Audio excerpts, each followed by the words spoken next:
السلام عليكم ورحمة الله وبركاته. إن الحمد لله نحمده ونستعينه ونغفره ونعوذ بالله من شرور أنفسنا ومن سيئات أعمالنا. من يهده الله فلا مضل له ومن يضلله فلا هادي له. وأشهد أن لا إله إلا الله وحده لا شريك له وأشهد أن محمدا صلى الله عليه وسلم عبده ورسوله.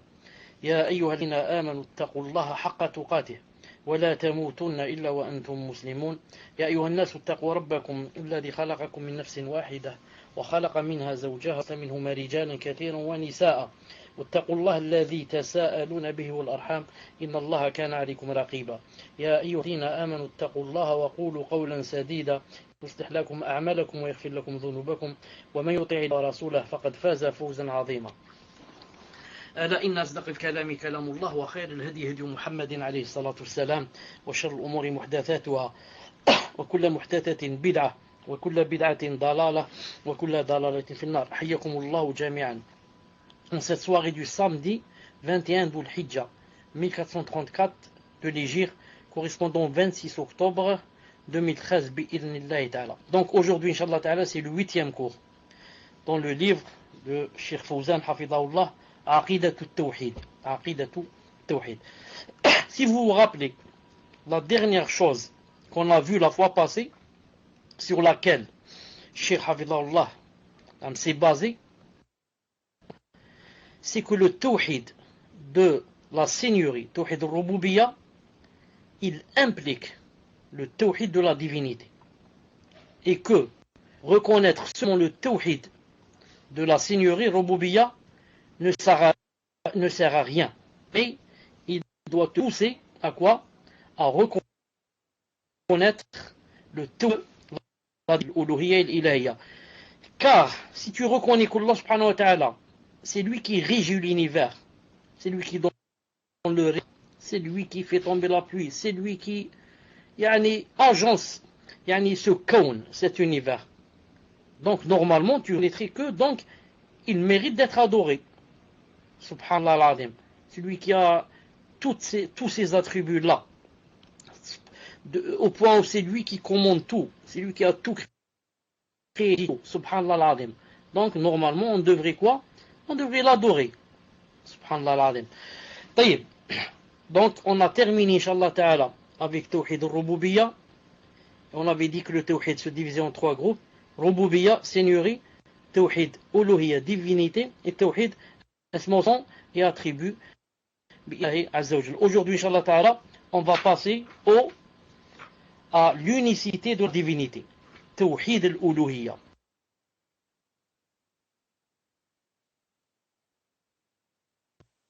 Donc, on va passer à Tawhid al-Uluhiyya. Je voudrais vous dire, vous donner un aperçu sur les cours, Inch'Allah ta'ala, des 8 cours qui vont venir dans Tawhid al-Uluhiyya. On verra, Inch'Allah, premièrement, la signification de l'unicité de la divinité. Qu'est-ce que ça veut dire Tawhid al-Uluhiyya? Et le fait qu'elle était l'objet de la prédication des messagers. Et c'est, Inch'Allah ta'ala, le cours d'aujourd'hui. Évidemment, les 2 professions de foi, leur signification, leurs conditions, leurs implications et ce qui les annule. Très important. Troisièmement, Inch'Allah ta'ala. Bien sûr, dans le 3e cours après qui va venir, la législation, tashri'a, et rendre licite ou illicite, c'est une des prérogatives divines. 4èmement, on verra, Inch'Allah ta'ala, l'adoration, sa signification, ses catégories, son caractère exhaustif. 5èmement, on verra, Inch'Allah ta'ala, la présentation de concepts erronés quant à la définition de l'adoration. Entre ceux qui sont laxistes et qui sont excessifs. 6èmement, Inch'Allah ta'ala, on verra l'explication des piliers de la servitude authentique, comme l'amour, la crainte, la soumission, l'espoir.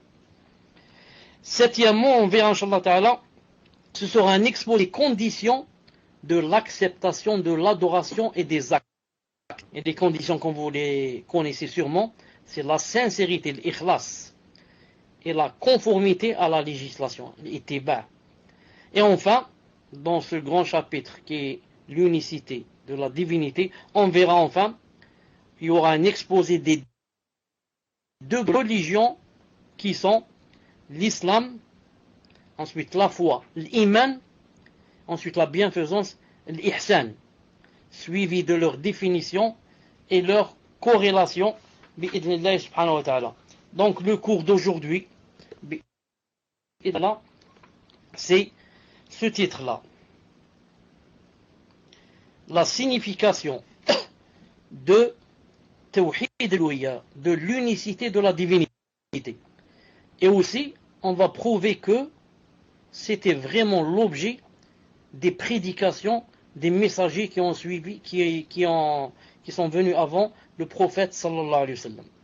Donc on va voir c'est quoi Tawhid al-Ilahiyya et al-Uluhiyya, et en même temps, on va prouver que Tawhid, l'unicité, faisait l'objet de toutes les prédications de tous les messagers alayhim salatu salam. Cheikh Fawzan, en ce sens, en français, il dit l'unicité de la divinité. Il dit la divinisation, c'est l'adoration. L'unicité de la divinité que les serviteurs vouent à travers les œuvres accomplies dans le cadre légal du rapprochement. Taqarrub, rapprochement exclusivement à Allah Azza wa Jal. C'est ça l'unicité de la divinité.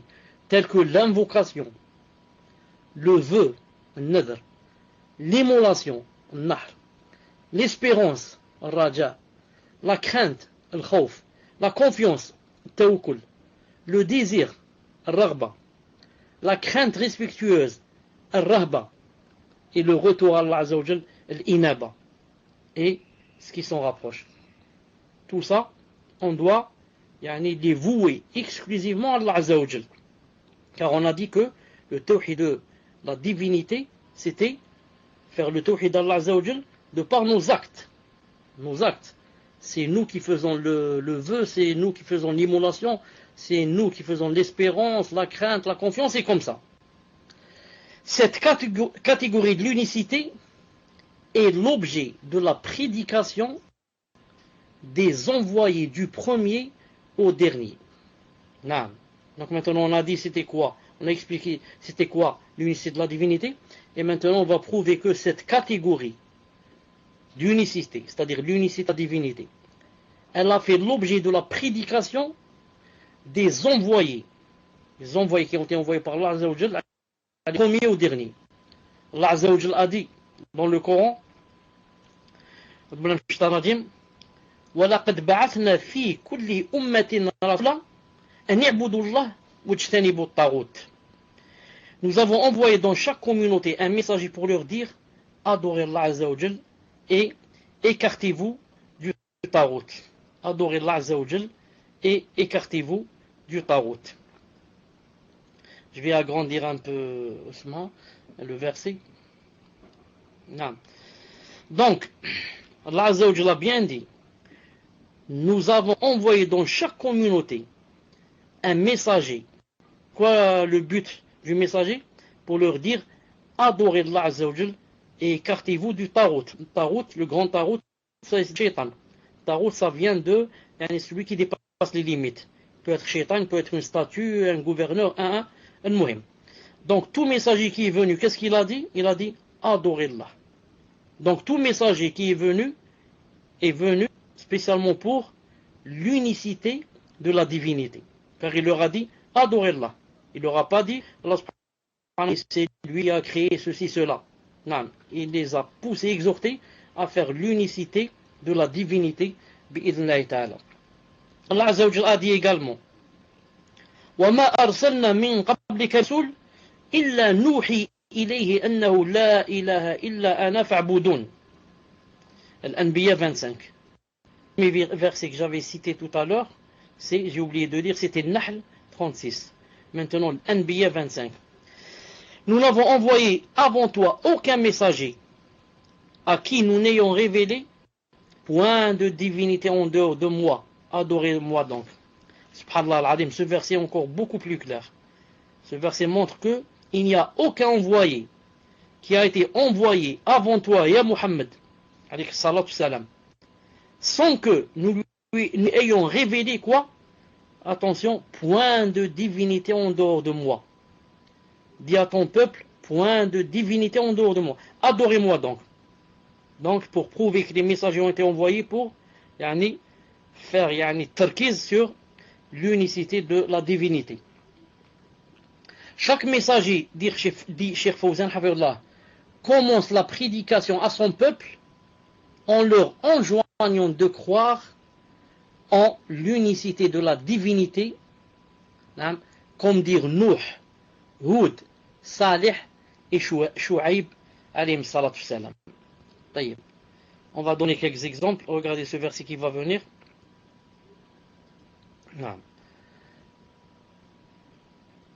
Il a dit Al-A'raf 59. لقد أرسلنا نوحا إلى قومه. Regardez Nuh ce qu'il a dit. فقال يا قوم اعبدوا الله ما لكم من إله غيره. يا قوم اعبدوا الله ما لكم من إله غيره إني أخاف عليكم عذاب يوم عظيم. Al-A'raf 59. Nous avons envoyé vers son peuple. Il dit, ô mon peuple, adorez Allah Azza wa Jal. Vous, pas d'autre divinité que Allah, que lui. Je crains pour vous le châtiment d'un jour terrible. Donc Nuh, alayhi salam, qu'est-ce qu'il a dit, ô mon peuple? Adorez. Naam, unicité de la divinité. Adorez Allah. Il n'y a point d'autre divinité que lui. Je crains pour vous le châtiment d'un jour terrible. Taïb. Maintenant, Ibrahim alayhi salam, qu'est-ce qu'il a dit Ibrahim alayhi salam? Al-Ankabut 16. وإبراهيم إذ قال لقومه الله واتقوه ذلكم خير لكم إن كنتم تعلمون. ذلكم خير لكم إن كنتم تعلمون. Et Ibrahim, quand il dit à son peuple, adorez Allah et craignez, ce serait bien meilleur si vous saviez. Donc, tawhid de l'unicité. Adorez Allah Azza wa Jal et craignez-le. Craignez-le, c'est aussi tawhid de l'unicité. Naam. Ensuite, Muhammad sallallahu alayhi wa sallam, notre prophète alayhi salam, Allah Ta'ala lui a dit de dire قل إني أمرت أن نعبد الله مخلصا له الدين. Zomar 11. Zomar 11.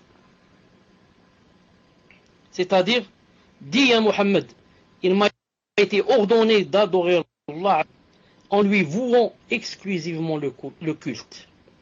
Dit, il m'a été ordonné de faire quoi? De faire de la divinité. D'adorer Allah Azza wa Jal en lui vouant exclusivement le culte. C'est ça, yani, tawhid al-uluhiyya, l'unicité de la divinité. C'est d'adorer Allah, mais d'adorer lui seul.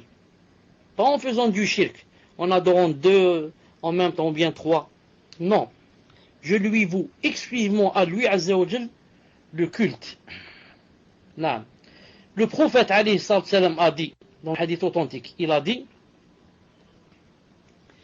il m'a été ordonné de combattre les gens jusqu'à ce qu'ils attestent qu'il n'y a de divinité en dehors d'Allah Azza wa Jal, c'est-à-dire qu'il n'y a pas de divinité, et que Muhammad alayhi salam est son messager. Bukhari Muslim. Donc il m'a été ordonné de combattre les gens jusqu'à ce qu'ils disent que Allah existe, qu'Allah fait tomber la pluie, qu'Allah Ta'ala donne les enfants. Non. Jusqu'à ce qu'il atteste qu'il n'y a de divinité en dehors d'Allah Azza wa Jal, yani qu'il n'y a pas. Il n'y a rien, il n'y a pas de divinité en dehors d'Allah Azza wa Jal. Naam. C'est l'unicité de la divinité. Il les combat jusqu'à ce qu'ils reconnaissent l'unicité de la divinité. Et que Muhammad alayhi salam est son messager. Muhammad alayhi salam est son messager. Juste une parenthèse. Si quelqu'un va dire, mais Allah Ta'ala dit dans le Coran, la ikraha fid din. Il n'y a pas de contrainte dans la religion. Tu veux rester chrétien, reste chrétien. Tu veux rester juif, juif. Tu veux rester masdéen. Il dit dans le Coran, la ikraha fid din. Pas de contrainte dans la religion. Et maintenant, vous citez un hadith dans Bukhari Muslim. Subhanallah al-Azim. Les deux livres, deuxième et troisième livre après le Coran. Comme quoi, je combats les gens jusqu'à ce qu'ils atteignent que yani, la ilaha illallah et que Muhammad Rasulullah. N'est-ce pas une sorte de contradiction? Réponse très simple. Ce qu'il faut savoir, c'est qu'Allah subhanahu wa ta'ala a créé le monde. Il a créé la terre. Il a créé les êtres humains, sans parler des animaux, des djinns, etc. Et il nous a tout créé sur cette terre pour avoir tout ce qu'il nous est, les choses nécessaires, pour qu'on vive à l'aise. Comme a dit Allah Ta'ala dans Sourate Al-Baqarah, c'est lui qui vous a créé tout ce qu'il y a sur, c'est-à-dire créé pour vous. Maintenant, Allah Ta'ala a créé la terre, il a créé les êtres humains entre autres. Et il a dit que cette terre appartiendra à ceux qui m'ont adoré. Et à ceux qui m'adorent. وَلَقَدْ كَتَبْنَا فِي الزَّبُورِ مِنْ بَعْدِ الذِّكْرِ أَنَّ الْأَرْضَ يَرِثُهَا عِبَادِيَ الصَّالِحُونَ. Il n'y a pas de versets qui vont s'afficher parce que ce que je dis maintenant, je viens de le dire maintenant comme ça de ma tête. C'est pour ça que je n'ai pas préparé. Donc Allah Ta'ala dit qu'on a écrit dans les livres précédents que la terre appartient, et plutôt l'héritera, Ibadiya Salihun. La terre va être héritée par mes serviteurs les bienfaisants. Donc maintenant, qu'est-ce qu'on va dire pour joindre entre le hadith de combattre les gens contraintes? On va dire en islam, c'est seul l'islam, la religion d'Allah Azza wa Jal, authentique, véridique, qui doit commander. Donc, maintenant, toute personne, tout peuple, tout ceci, qui veut rester dans sa religion, il est libre. À condition quoi? C'est pas lui qui règne et qui commande. Il donne le commandement à Allah Azza wa Jal. S'il ne donne pas le commandement, il est combattu. Jusqu'à ce qu'il donne, ensuite il choisit. Il choisit qu'il vive chrétien ou juif, il est libre. Il vivra protégé par les musulmans. Mais que ce soit lui qui commande et qui par conséquent deviendra quoi? Devient une entrave entre la religion d'Allah Azza wa Jalla, la vraie et l'authentique, et les gens. Il ne laisse pas les gens, cette lumière, il ne la laisse pas arriver aux gens. Celui-là, il est combattu jusqu'à ce qu'il cède. Il cède la gouvernance à la loi d'Allah Azza wa Jalla. Ensuite, chacun est libre. Choisis la religion que tu veux. Et tu vivras protégé par les musulmans si tu paies, vous savez, de l'impôt une fois par an. Cheikh Fawzan dit, d'ailleurs, la première obligation à laquelle est tenue toute personne responsable, c'est-à-dire mukallaf, c'est d'attester qu'il n'y a nulle divinité si ce n'est de l'Azza wa Jal et d'agir en conséquence. Allah subhanahu wa ta'ala a dit à ce propos, il a dit فَاعْلَمْ أَنَّهُ لَا إِلَهَ إِلَّا اللَّهُ. Parce que certains mutakallim, les gens de la bid'a et l'asha'ira, qu'est-ce qu'ils disent? Ils disent que le premier devoir pour quelqu'un qui devient pubère, c'est d'arriver à attester que c'est Allah Ta'ala qui a les cieux, la terre, ça, et de regarder dans l'univers et d'arriver à cette conclusion. Naam. Ulama al-kalam. Al-Sunnah disent non. Le premier devoir, c'est ça. Attester que nul ne mérite l'adoration qu'Allah Azza wa Jal. Et il a dit, regardez le verset, il a dit, sache. Il n'a pas dit, dis. Il n'a pas dit, la ilaha illallah Muhammad Rasulullah.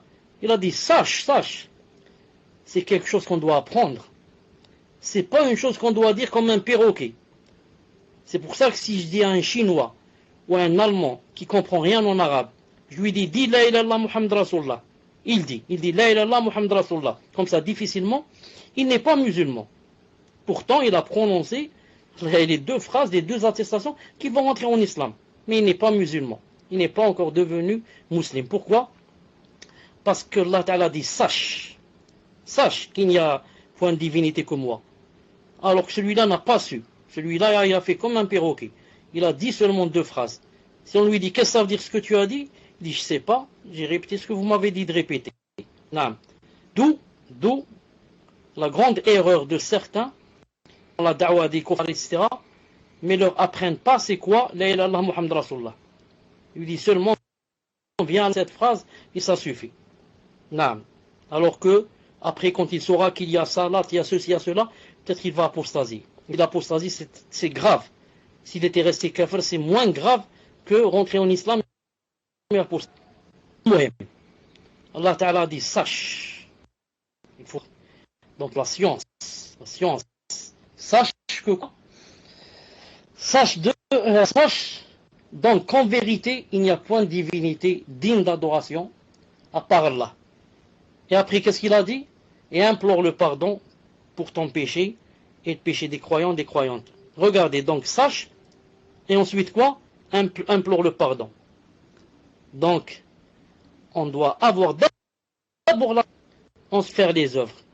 On ne commence pas par demander à Allah Ta'ala de pardonner alors qu'on n'a pas la science. Il dit commence. Sache que Allah subhanahu wa ta'ala, c'est lui seul qui mérite la doigt. Ensuite, on passe à quoi? On passe aux actes. On demande le pardon pour les autres.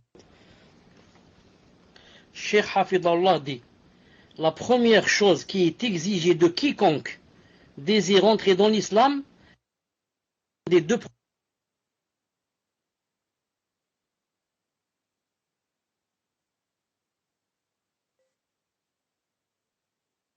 jamais il ne serait fatigué pour rien.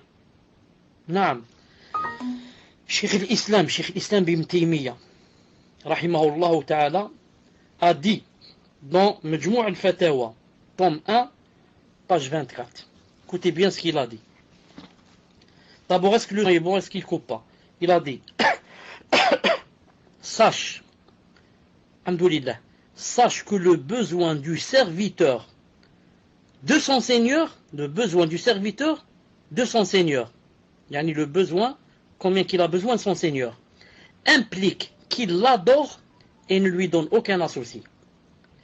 Il n'a pas de pareil auquel on peut le comparer. Cependant, ce besoin, c'est-à-dire le besoin du serviteur d'Allah Azza wa Jal, ressemble sous certains aspects au besoin qu'a le corps de nourriture et de boisson, même s'il y a entre les deux états de nombreuses différences. Le besoin d'adorer Allah subhanahu wa ta'ala ressemble en quelque sorte le besoin de manger et de boire. Est-ce que quelqu'un peut s'en passer?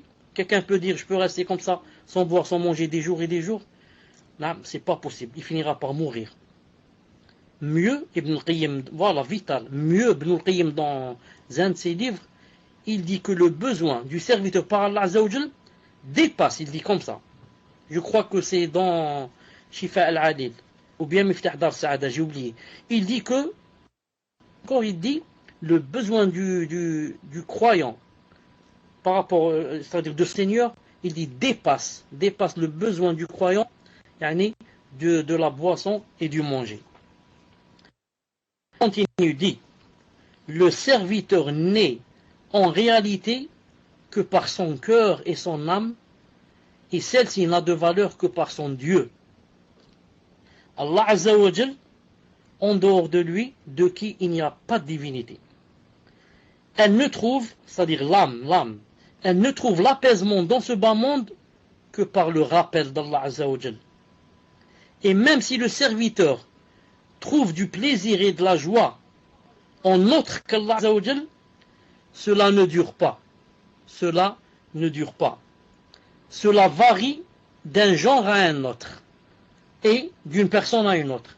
Quant à son Dieu Azza wa Jal, le serviteur en a besoin constant, en toute situation, où qu'il soit, Azza wa Jal, il est avec lui. Naam. Donc c'est pour prouver que une personne en fait ne peut vivre sans adorer. Surtout ne peut vivre sans adorer le vrai Dieu, Allah subhanahu wa ta'ala. Naam.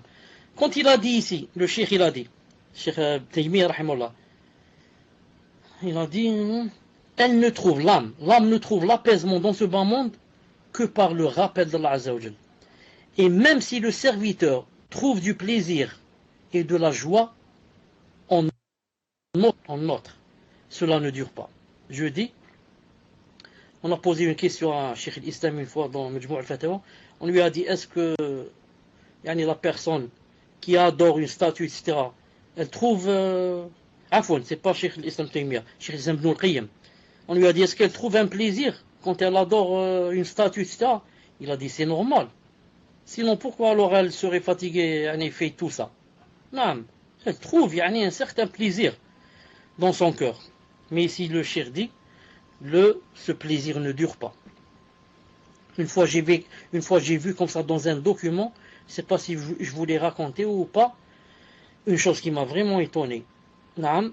Des gens, subhanallah al-azim, du genre du Tibet, le Tibet, ou là, comment ça s'appelle là, du côté de l'Inde. Ceux qui ont les yeux tirés comme ça, les Tibétains. Subhanallah al-azim, combien qu'ils font? Ils font 2000 kilomètres pour aller faire ce qu'ils appellent eux leur hajj, comme ça ils s'appellent. Ils vont rencontrer leur Dieu là-bas qui se trouve tout à fait au sommet d'une montagne. Combien? Ils nous ont montré 3 personnes du départ de leur maison jusqu'à l'arrivée. Ils ont été suivis par une caméra. 2000 kilomètres, ils doivent les faire comment? À pied. Et comment encore à pied? En marchant? Non. En rampant. C'est-à-dire, ils marchent 1, 2, 3 pas, ensuite ils rampent, ils se jettent comme ça. Bien sûr, ils ont mis tous une sorte de peau, comme ça, sur leur poitrine, pour ne pas blesser. Et ensuite, ils se relèvent. Ils marchent 1, 2, 3 pas, et ils se jettent sur le ventre. Ils ont fait ça, 2000 kilomètres, ils l'ont fait comme ça. Subhanallah al-azim. Subhanallah al-azim. Incroyable. Incroyable, mais vrai.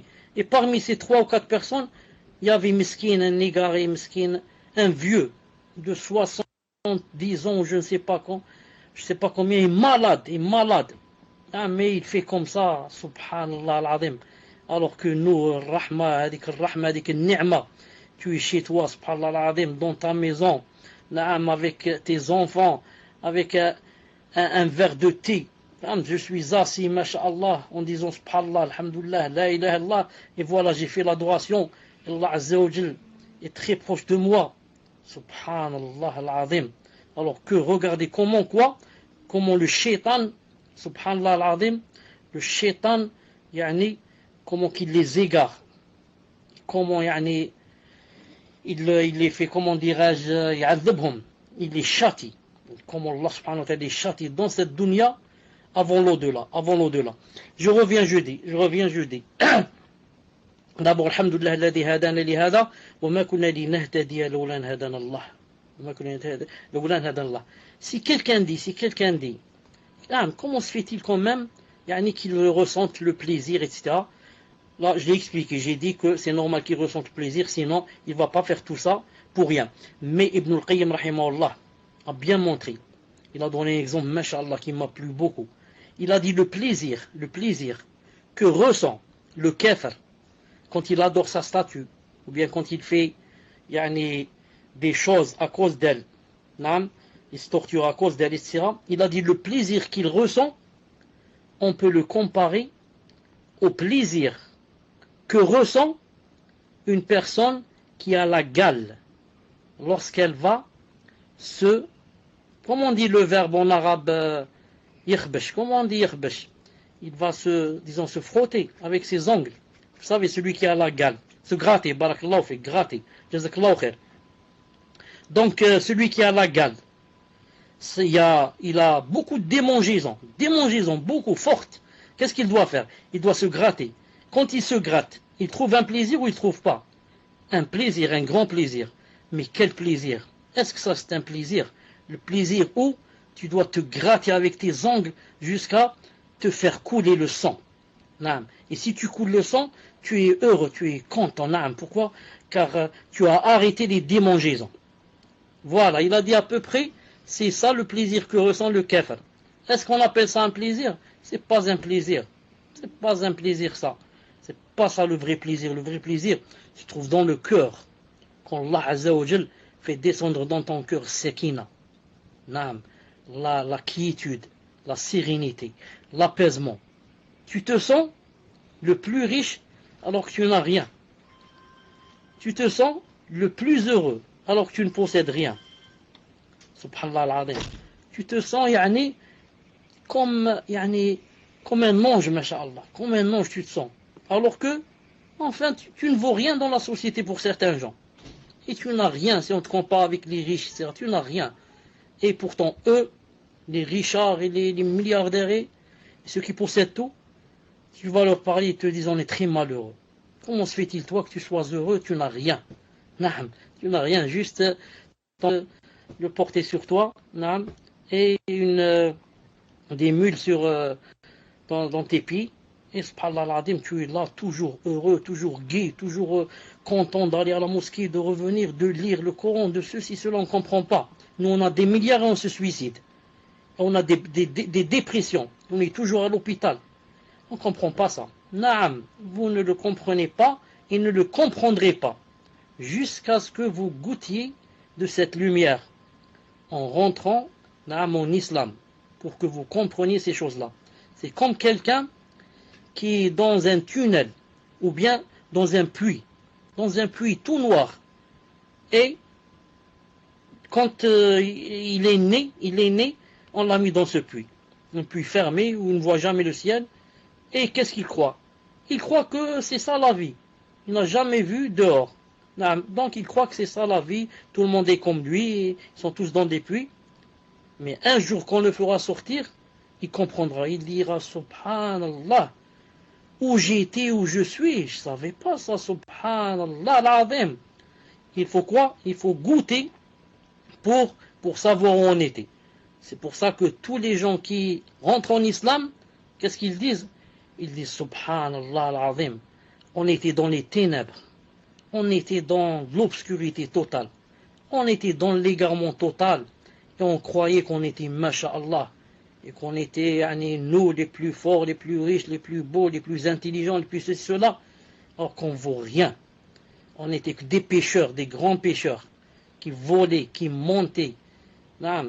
Qui faisaient des trahisons, qui faisaient la fornication, qui escroquaient, qui. Et on croyait qu'on était les meilleurs, subhanallah al-Azim. Al-Muhim. On revient un peu. Cheikh Fawzan, naam. Quand il a dit Ibn Taymiyyah à la fin, il a dit quoi? Il a dit le serviteur en a besoin, c'est-à-dire de son Dieu, naam, un besoin constant. En toute situation et où qu'il soit. Allah Azza wa Jalla est avec lui. Naam. C'est ça le vrai Dieu, notre Dieu Allah Azza wa Jal, qui a toutes les qualités et tous les plus beaux noms. On a l'avantage que quoi? Il est avec toi, naam, en tous les temps. Subhanallah, en tous les temps, il est avec toi, de par sa présence et sa science, et des fois aussi de par son secours, quand c'est le ma'iyya al-khassa. Naam. Quant aux autres, non. Leur Dieu, c'est une statue. Il doit faire je ne sais pas combien de kilomètres pour aller le rencontrer. Et l'autre, c'est un astre. Non, il ne peut même pas le rencontrer. Et comme ça. Donc nous, notre Dieu, alhamdoulilah, il y a toujours cette relation avec lui. C'est pour ça qu'Ibrahim alayhi salam, lorsqu'il a fait le débat avec le kafir une fois, il a fait un débat. Qu'est-ce qu'il a dit? Regardez qu'est-ce qu'il a dit. Allah Ta'ala a rapporté de Ibrahim alayhi salam, il a dit فلما جن عليه الليل رأى كوكبا قال هذا فلما أفل قال لا أحب الأفلين سبحان الله العظيم. C'est-à-dire, à la rapport qu'il a dit, quand la nuit l'enveloppa, Ibrahim alayhi salam, il observa une étoile. Il dit alors aux gens qui étaient présents, il leur a dit, voilà mon Seigneur, c'est-à-dire cette étoile. Puis lorsqu'elle disparut, qu'est-ce qu'il dit? Je n'aime pas les choses qui disparaissent. Pourquoi j'ai cité ce verset, qui n'est pas dans le livre de Cheikh Fawzan? Pourquoi je l'ai cité? Pour appuyer, étayer ce qu'a dit Ibn Taymiyyah rahimahullah, que le vrai croyant, naam, son Dieu est toujours avec lui, alhamdoulilah. Il n'aime pas le Dieu qui, des fois il est là, des fois il n'est pas là. C'est pour ça que le cheikh des monothéistes, Ibrahim alayhi salam, quand il a fait le débat avec les autres, qu'est-ce qu'il leur a dit? Il a montré une étoile, il a dit, voilà mon Seigneur. C'est-à-dire, d'après vous que on doit une étoile. D'accord, voilà mon étoile. Ensuite, l'étoile a disparu. Il a dit, subhanallah, il a disparu. Ah non, je n'aime pas les choses qui disparaissent. Moi, mon Dieu ne disparaît pas. Il est toujours présent. Vous avez compris? Moi, mon Dieu, toujours présent. Mais, puisque l'étoile a disparu, donc, elle ne convient pas qu'elle soit mon Dieu. Je n'aime pas les choses qui disparaissent. Allahu Akbar. Allahu Akbar. Naam. Cheikh Fawzan dit, hafidullah, cette catégorie de l'unicité était l'objet de la prédication des messagers, car elle est le fondement sur lequel reposent toutes les actions et sans sa concrétisation, aucun acte n'est valable. En effet, sa non-concrétisation amène impérativement son opposé, qui est l'association à Allah Azza wa Jal et le shirk. Donc, on tire là un petit résultat. Yani, c'est quoi? C'est que tous les messagers sont venus avec quoi? Comme but et finalité de faire la da'wa, à l'unicité de la divinité. Non, à l'unicité de la divinité. Donc toutes les autres da'wa qui viennent, mais qui n'insistent pas sur l'unicité de la divinité, sont des da'wa nuls et contradictoires avec les da'wa des messagers, avec la da'wa des messagers. Non. Celui qui ne commence pas par l'unicité de la divinité, non, qu'est-ce qu'on lui dit? On lui dit, tu n'es pas sur le chemin des messagers. Sur le chemin des messagers. Non. Bien sûr, certaines personnes des fois, leur défaut, c'est dans l'unicité de la seigneurie, de la roubia. Cela, ma'adish qu'on leur parle de la roubia, vu que c'est ça leur défaut. Non. Mais c'est une exception, sinon les messagers sont venus pour mettre en valeur et prévaloir l'unicité de la divinité, pour te montrer que si tu sais que Allah Ta'ala existe et n'adore pas, ça ne te sert à rien. Car beaucoup croient que si je sais que Allah Ta'ala existe, je suis devenu croyant. Contrairement, il te dit aux athées. Regarde, il te dit cet athée, il n'a pas honte, il ne croit pas en Dieu. Moi je crois en Dieu. Naam. C'est lui qui m'a donné la vie, c'est lui qui me lote. Et celui qui, demain, je vais le rencontrer quand je vais mourir. On lui dit, est-ce que tu l'adores? Il dit, non, je ne l'adore pas. Ça me suffit de croire en lui. On lui dit, ta place est toujours éternelle en enfer. Non, ta place est toujours éternelle en enfer. Tu n'as pas sauvé ta peau. Ah bon? Qu'est-ce que je dois faire pour la sauver? Tu dois l'adorer. Car comme tu as reconnu que c'est lui qui t'a donné l'âme et te l'enlève, et que c'est lui qui régit l'univers, donc tu dois l'adorer. Tu dois l'adorer, sinon ça ne te sert à rien. Ça ne te sert à rien. C'est comme si je peux donner cet exemple, je suis malade par exemple, pas mourir. Ensuite on me dit, voilà un médecin qui est, masha'Allah, spécialiste dans ta maladie, etc. Et je vais chez lui, je lui dis, c'est vous vraiment le grand médecin. Je reconnais, j'ai lu tous vos diplômes. Les gens ne parlent que de vous, de votre spécialité, de votre expérience, vous êtes, masha'Allah, vous avez fait des opérations qui sont réussies, et ceci, cela. Ensuite, je ne me soigne pas chez lui. Ensuite, je vais chercher, je vais chez un médecin, chez un petit qui vient juste peut-être d'avoir sa licence ou je ne sais pas quoi. Ou qui est toujours étudiant en médecine. Et je vais chez lui et je demande les soins. Donc à quoi ça sert? Quand j'ai dit au grand professeur qu'il était il avait, masha'Allah, le degré, ensuite je ne le suis pas. Donc Allah Azza wa Jalla, à quoi ça sert? De reconnaître que c'est lui qui t'a créé, qui régit l'univers, ensuite tu ne l'adores pas. Non. Donc, Cheikh Fawzan Hafidhullah a dit que la non-concrétisation de l'unicité de la divinité, ça amène impérativement, que tu le veuilles ou pas, à son opposé, qui est l'association et le shirk. Allah subhanahu wa ta'ala a dit, la preuve, Inna Allah la yaghfiru an yushraka bih. An-Nisa 48. Certes, Allah Azza wa Jal ne pardonne pas qu'on lui donne. Il a dit aussi, ولو شاء الله لحب عنهم ما كانوا يعملون. نعم. Attendez, je ne sais pas si j'ai ce verset. Il a dit, c'est pas celui-là. Non, celui est la direction par laquelle Allah guide qui il veut, ses serviteurs. Mais s'ils avaient Allah des associés, alors tout ce qu'ils auraient fait eût certainement été vain.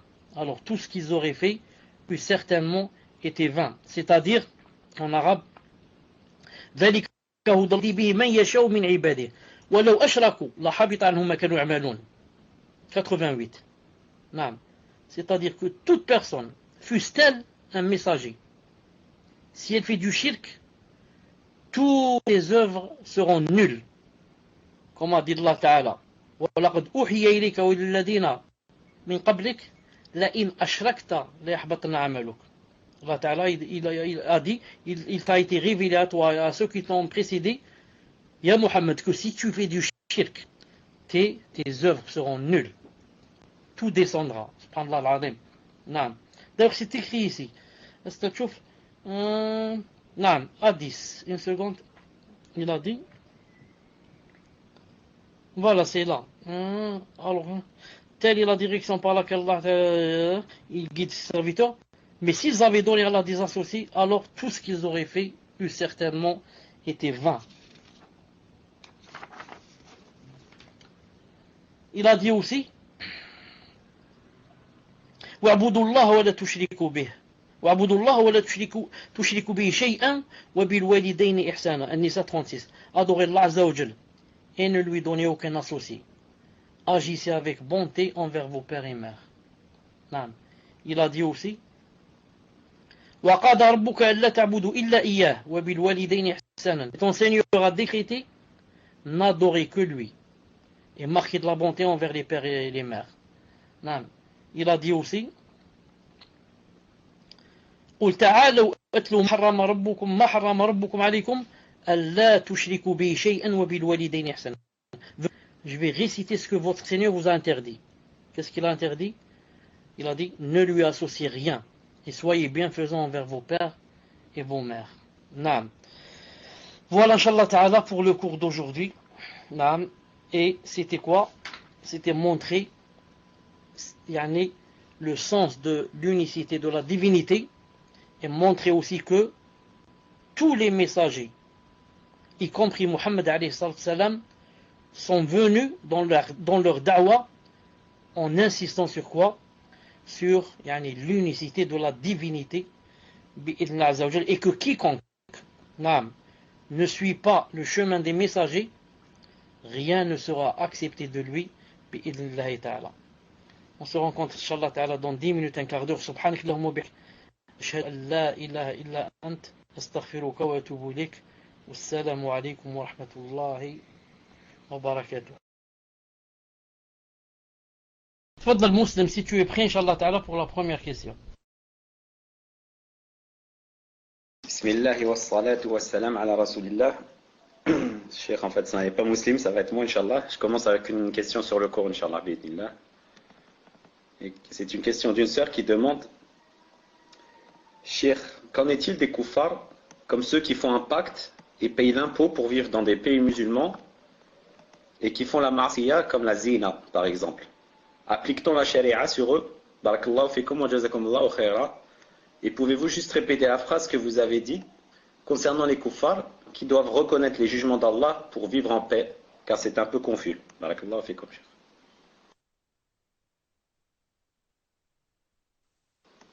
Naam, Cheikh. Donc la sœur demande qu'en est-il des koufars comme ceux qui font un pacte et payent l'impôt, la jizya, pour vivre dans les pays musulmans et qui font des ma'siyas comme la zina par exemple? Est-ce qu'on applique la sharia sur eux? Est-ce qu'on applique le hukm? Barakallahu fikum, Cheikh. Et également, est-ce que vous pouvez répéter la phrase lorsque vous avez dit que les kuffars doivent reconnaître les jugements d'Allah pour vivre en paix? Car c'est un peu confus. Barakallahu fikum, Cheikh. Compris la dernière phrase, comme quoi les kuffars devaient quoi pour vivre en paix? Qu'est-ce qu'ils devaient faire? Ça dit qu'ils doivent reconnaître les jugements d'Allah. Bismillah ar-Rahman ar-Rahim, wa salatu salam ala ashraf al-mursalin. En fait, ce n'est pas ce que j'ai dit. C'est pas reconnaître les jugements d'Allah. C'est pas ce que j'ai dit. Non. Avant cela, quand les kuffars vivent sous l'égide des musulmans, il y a le gouvernement et par exemple, ils vivent sous l'égide des musulmans. C'est les musulmans qui commandent. Et comme j'ai dit, ils sont protégés. Ils ont un impôt à payer pour être protégés. Ils sont protégés comme les musulmans. Comme les musulmans. Non. Si quelqu'un d'eux fait la zina, non, et que bien sûr l'affaire arrive au juge et au commandeur des musulmans, non, il doit appliquer sur eux la charia. Sauf s'ils font ça en cachette. Car le prophète sallallahu alayhi wa sallam a appliqué la charia sur les Yahouds, les deux qui avaient fait la zina, et aussi celui qui a tué la femme, ou bien la femme qui a tué la femme en mettant sa tête entre deux cailloux. Et aussi, comme j'ai dit, les deux qui ont fait la zina. Car si on applique la loi sur le musulman, donc mimbab aoula qu'on l'applique aussi sur le kafir. S'il vit chez nous et que bien sûr son affaire est arrivée au juge, même s'il fait ça en cachette chez lui dans sa maison, là ça c'est autre chose. Al-Muhim. Ensuite pour la question 2, elle a dit c'était confus et que il devait payer les impôts s'il reconnaissait la loi d'Allah. C'est pas ce que j'ai dit. Je veux dire, la terre appartient à Allah subhanahu wa ta'ala. Vous savez ça. Comme nous on lui appartient. Allah ta'ala dit inil hukmu illa lillah. Il a dit seul le juge revient à Allah ta'ala, pas à un autre. Donc en islam, aucun ne lui est permis de juger si ce n'est avec les jugements d'Allah subhanahu wa ta'ala. On ne demande pas au kafir de reconnaître les lois d'Allah subhanahu wa ta'ala. C'est-à-dire de force. On lui dit choisis. Ou bien tu veux rentrer en islam sans compter, et alors tu auras les mêmes droits, bien sûr tu seras musulman. Ou bien laisse le jugement. Ne commande pas les gens. C'est celui qui les a créés qui doit les commander. Pas toi, pas moi. Ni toi, ni moi. Donc, ni moi, ça veut dire, moi, si je ne commande pas avec la charia, bien sûr. Donc, mets-toi de côté et laisse le jugement à Allah Azza wa Jal. Ensuite, toi, tu es libre d'adorer qui tu restes chrétien ou juif, là, tu es libre. Al-Muhim, c'est pas toi qui commandes les gens. Laisse la lumière arriver, la lumière de Allah subhanahu wa ta'ala, arriver au cœur des gens. Puis choisissent s'ils veulent rentrer en islam, sinon, pas de contrainte dans la religion. Voilà ce que j'ai voulu dire. Cheikh Ben Uthaymin rahimahullah dit, en parlant de ce que je viens de dire maintenant, dit beaucoup de musulmans a'udhu billah sont complexés. Ils ne peuvent pas dire ça, par exemple, à la télé ou bien comme ça à la radio là. Ils sont complexés de kuffar, il dit. Il dit ça peut faire entrer dans le coffre que tu caches que personne n'a le droit de commander, sauf Allah subhanahu wa ta'ala et sa charia. Car beaucoup de musulmans ont un complexe de dire cela. Tfadlal.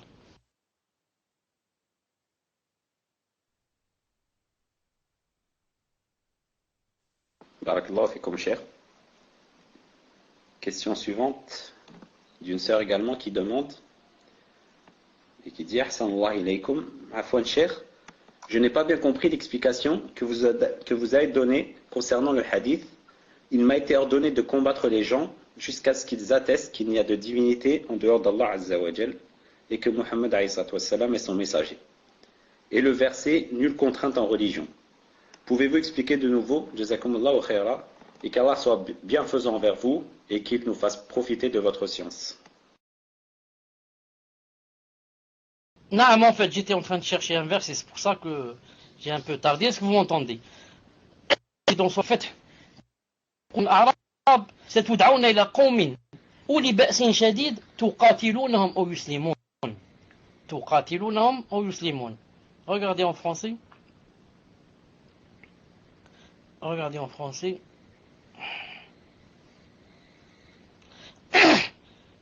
Dis à ceux des Bédouins qui restèrent en arrière, vous serez bientôt appelés contre des gens d'une force redoutable. Vous les combattrez, à moins qu'ils n'embrassent l'islam. Et combattrez, à moins qu'ils n'embrassent l'islam. Le prophète, il m'a été ordonné de combattre les gens jusqu'à ce qu'ils attestent que la ilaha illallah et que Muhammad Rasulullah sallallahu alayhi wa sallam. Sinon, c'est-à-dire on va ajouter maintenant les autres hadiths, et le verset pas de contraignant la religion. Sinon, alors qu'ils délaissent le commandement, ne commandent pas. Sauf Allah Ta'ala s'il doit commander. Ensuite, les gens seront libres. Ici, pas de contrainte dans la religion. Il faut bien comprendre ces deux choses. Non. De force, je lui enlève le commandement, il ne commande pas. Ensuite, il a le choix. Je ne le fais pas rentrer de force dans l'islam. Mais, je lui interdis de quoi? De juger les gens avec autre chose que... C'est-à-dire que la terre appartient à Allah subhanahu wa ta'ala, il ne doit régner sur elle que l'islam. C'est ce que veut Allah subhanahu wa ta'ala. C'est ce que veut Allah azza wa jal, c'est-à-dire veut dans le sens de aime. C'est-à-dire irada shar'iyya. Car si c'était irada universelle, elle serait arrivée. Sinon toute la terre aurait jugé avec l'islam. Mais Allah ta'ala, de par sa volonté juridique, aimerait que tout le monde commande avec la loi d'Allah azza wa jal. C'est pour ça qu'il a ordonné qu'ils combattent jusqu'à ce que les gens choisissent entre les deux. Ou bien vivre sous l'égide et la protection des musulmans, et la personne ne te contraint à rentrer en islam. Ou bien tu t'éloignes du hukm, tu ne juges pas avec les gens avec une autre chose que l'islam. Tu laisses l'islam juger, ensuite les gens choisissent. Et personne ne les contraint à rentrer en islam. Tfaddal. Barakallahu fikum, cher. Question suivante d'une sœur qui demande: Cher, vous avez parlé de la bonté envers nos parents. Mais pour les convertis, c'est tellement dur, cher, car souvent les parents refusent d'accepter le fait que l'on soit devenu musulman. Et souvent, ils décident de rompre les liens de parenté avec les enfants. Beaucoup de convertis se retrouvent sans famille ni soutien. Ma question est: comment doit-on réagir face à cette dure épreuve? Car tout le monde le sait, nous ne devons pas négliger les liens avec les parents.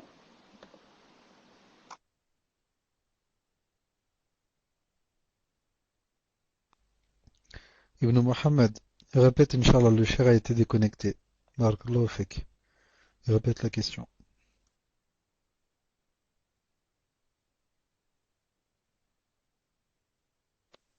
Barakallahu fik.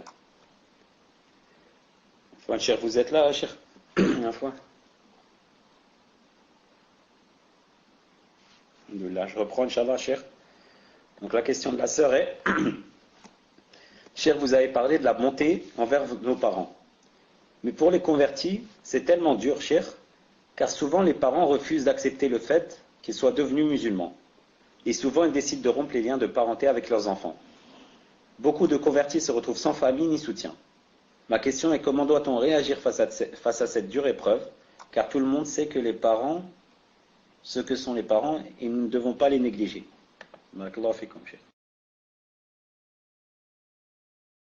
C'est une question importante. Car beaucoup de gens, surtout là-bas chez vous, sont confrontés à ce problème. Je dis à ceux qui ont parlé à leurs parents et n'ont pas accepté d'eux, et je dis même à ceux qui, leurs parents sont morts dans la mécréance, il faut vous rassurer dans ce sens que quoi? Que le prophète sallallahu alayhi wa sallam lui-même, ses parents sont morts dans la mécréance.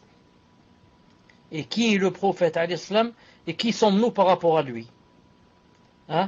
Donc ça, c'est pour avoir un peu d'apaisement dans le cœur. Quand tu penses À ton malheur, dis-toi que le malheur du prophète est plus grand. Ses parents sont morts comme kuffar. Et le père de Ibrahim alayhi salam comme kafir. Et le fils de Nuh. Et la femme de l'autre. Et. Ensuite, autre chose.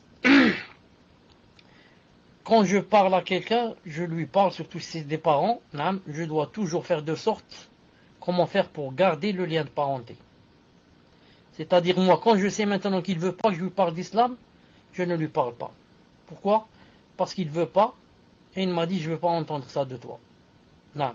Si par contre je sais que c'est quelqu'un qui m'entend, car vous savez, les gens ne sont pas tous les mêmes. Il y a des parents qui sont, masha'Allah, ils sont ravis de leurs enfants, même s'ils sont devenus des musulmans, même. Il y en a d'autres qui sont moyens, c'est-à-dire sont neutres. Et il y en a qui sont contre à 100%.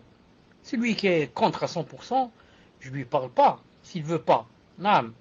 Sauf bien sûr, si par exemple, il accepte, ou il dit parle-moi, ou là je vois qu'il est intéressé. Sinon à quoi ça sert de parler? Peut-être que même il va insulter la religion. Donc je serai la cause pour qu'il insulte ma religion. Et Allah Ta'ala dit dans le Coran, وَلَا تَسُبُّوا الَّذِينَ يَدْعُونَ مِن دُونِ اللَّهِ فَيُسُبُّوا اللَّهَ عَدْوًا مِنْ غَيْرِ عِلْمٍ.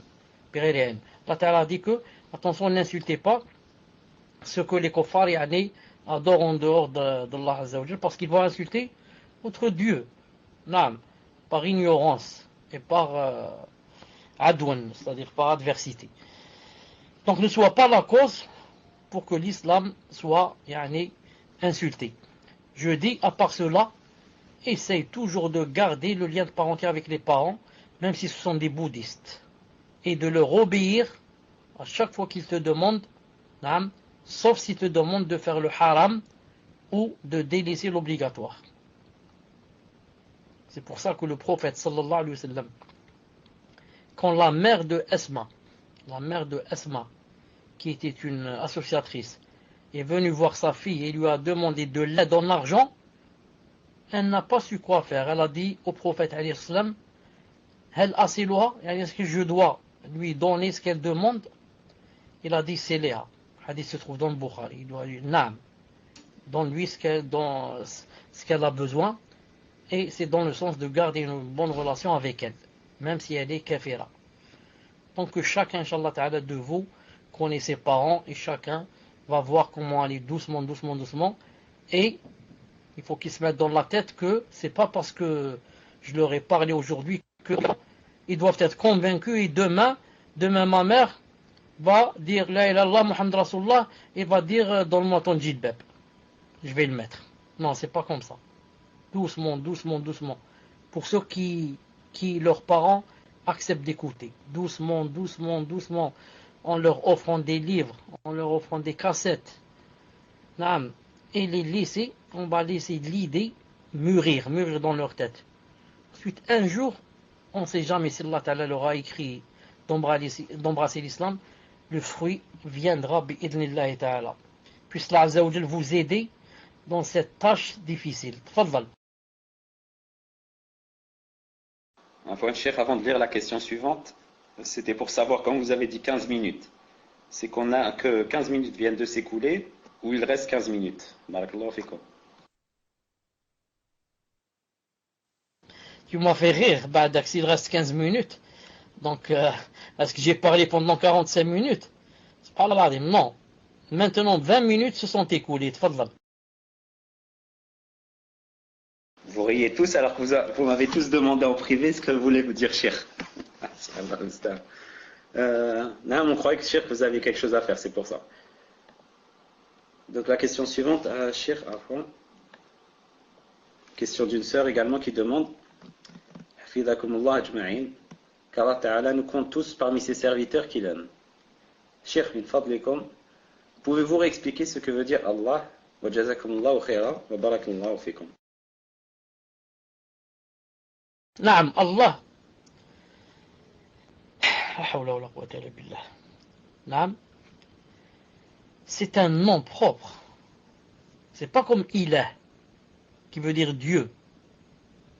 C'est pour ça que nous, quand on dit Dieu, on ne dit pas Dieu, on dit Allah, avec son nom comme ça. Ou alors on dit Notre Dieu, c'est Allah. Il a un nom. Pour les autres, il n'a pas de nom. Ils ont un Dieu, comme ça, des dieux. Ou alors des noms qui se sont inventés eux. Al-Muhim. Et Allah Azza wa Jal, comme on l'a vu tout à l'heure, ça veut dire al-ma'louh. Ilah, ça veut dire ma'louh. Ma'louh, ça veut dire qu'on adore, l'adorer. Naam. Et c'est son plus beau nom. Allah Ta'ala a beaucoup de noms. Combien? Seul lui, il sait combien il a de noms, de beaux noms. Naam. Tous ces noms, naam, le plus beau et le meilleur de tous ces noms, c'est Allah Subhanahu wa Ta'ala. C'est son nom, Allah. Et tous les autres noms gravitent autour de ce nom, Allah. Allah. Naam. Donc, voilà en résumé ce que veut dire Allah subhanahu wa ta'ala. Ça veut dire l'adorer. C'est un nom propre.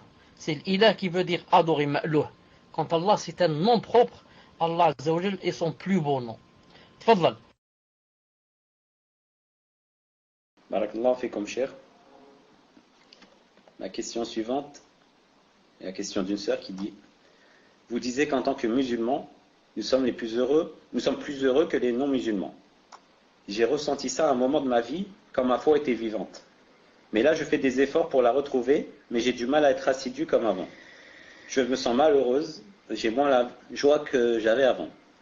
Je sais que le problème vient de moi. Que dois-je faire pour retrouver cette joie dans le cœur, cher? Barakallahu fikum. Naam, ce qu'il faut savoir, c'est que il y a trois sortes. Disons, il y a trois sortes de créatures, ou de vivants. Regardez. Il y a les anges en lumière. Naam. Ensuite, il y a les shayatins. C'est le mal. Naam.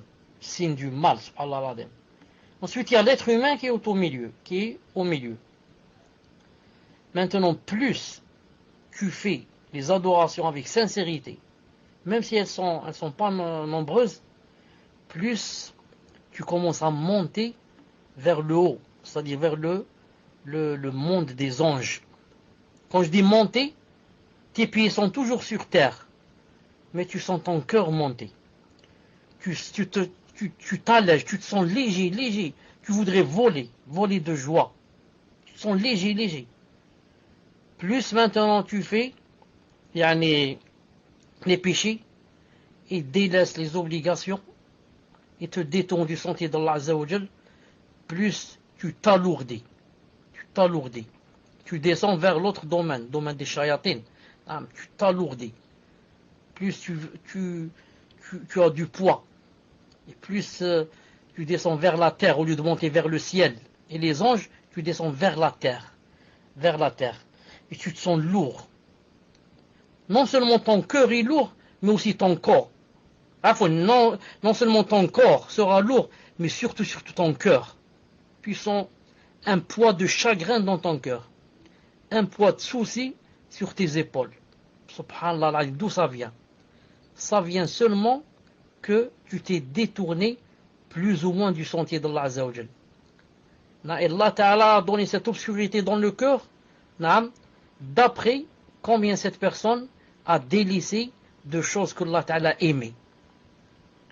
Maintenant, si quelqu'un veut se rattraper, et avant cela, regardez ce verset qui va venir. Regardez, donnez-moi juste quelques secondes pour chercher un verset. Regardez ce verset qui va venir, Inch'Allah Ta'ala. Une seconde, vous allez comprendre quelque chose, Inch'Allah Ta'ala.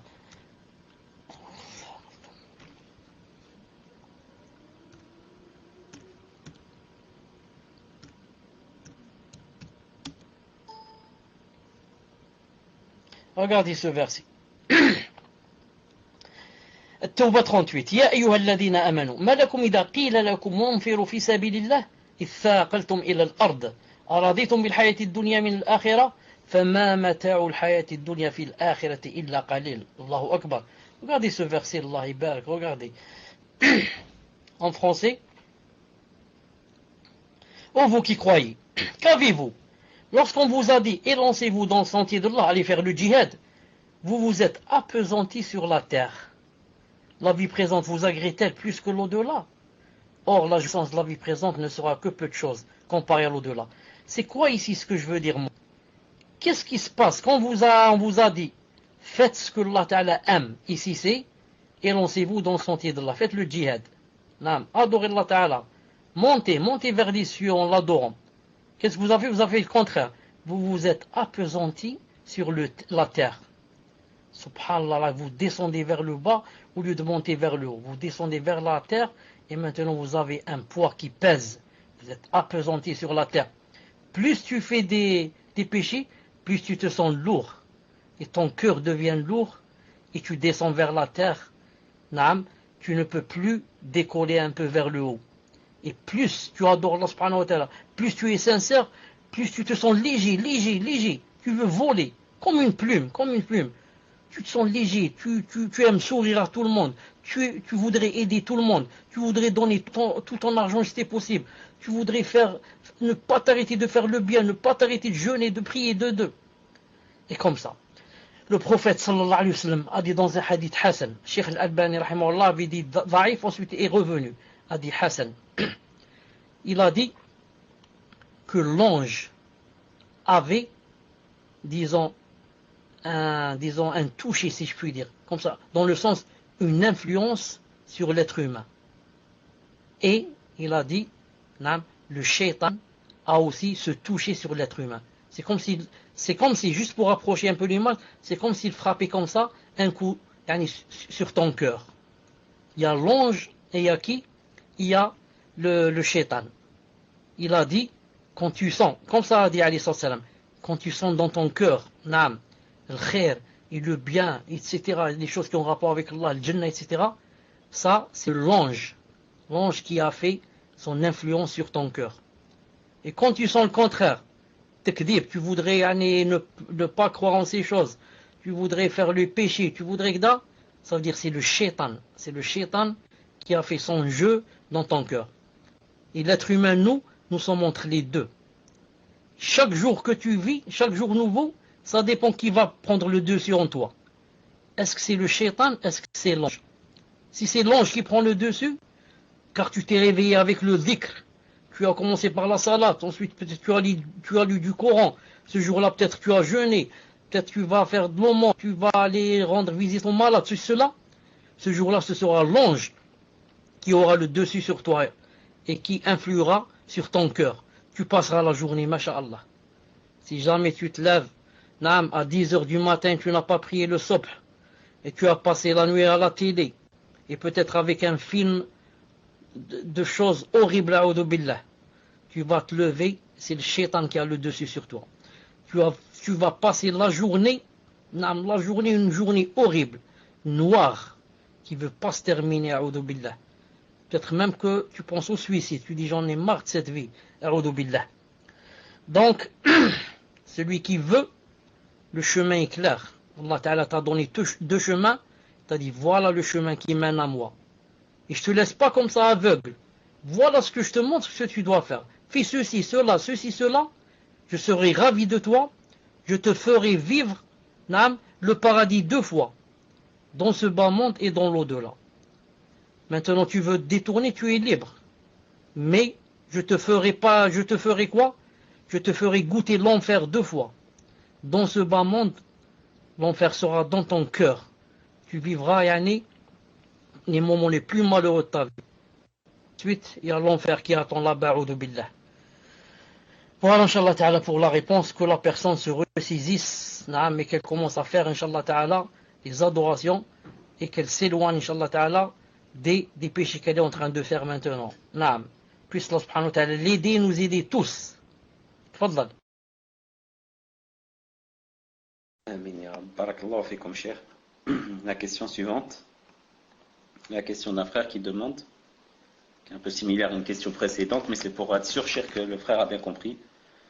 Il dit, je n'ai pas compris la divergence que vous avez expliquée entre le hadith qui dit, il m'a été ordonné de combattre les gens jusqu'à ce qu'ils attestent qu'il n'y a point de divinité excepté Allah. Et le verset du Coran qui dit, nulle contrainte en religion. Si je ne me trompe pas, j'ai compris que le prophète, sallallahu alayhi wa sallam, a dû combattre les gens pour le tawhid, mais que nous, simples musulmans, nous ne devons pas contraindre les gens à croire en Allah azza wa jal. Barakallahu fikum, cheikh. Qu'Allah vous récompense ainsi que les admins pour le cours.